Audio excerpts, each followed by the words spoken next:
এই যুদ্ধে যদি ইরান হেরে যায় তাহলে আমেরিকা এবং ইসরায়েল তারা ইচ্ছা মতো এই মধ্যপ্রাচ্যে যা ইচ্ছা তাই করবে, যা ইচ্ছা তাই করবে।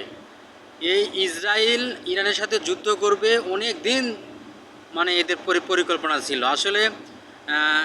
ইসরায়েলের প্রধানমন্ত্রী বেনামি নেতানিয়াহুর, আচ্ছা বলা যায় যে হাতের পুতুল হয়ে গেছে ডোনাল্ড ট্রাম্প।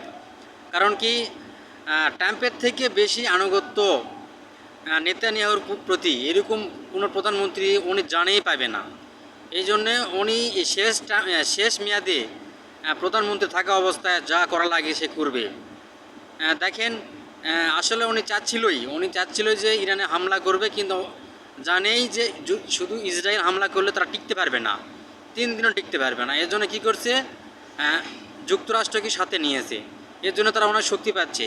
এখন দেখেন, যদি ইসরায়েলের সামরিক শক্তি শেষ হয়ে যায় তাহলে কি করবে পশ্চিমা বিশ্ব, আমেরিকা তাদেরকে সহায়তা করবে। তার মানে কি, তাদের হচ্ছে যে সামরিক শক্তি এরা শেষ হয়ে গেলেও তারা আবার পাবে, কিন্তু ইরানের সামরিক শক্তি ফুরিয়ে গেলে তারা কিন্তু পাবে না সহজে। সর্বোচ্চ রাশিয়া, চীন তাদেরকে কৌশলগত, প্রযুক্তিগত, এরকম টেকনিক্যাল কিছু বিষয়ে সাহায্য সহযোগিতা করবে, কিন্তু সরাসরি অস্ত্র দিয়ে হেল্প করবে না। তো এই জন্য বলা যায় যে ইরানকে হচ্ছে খুব টেকনিক্যালি এই যুদ্ধ লড়তে হবে, তাছাড়া মহাবিপদ।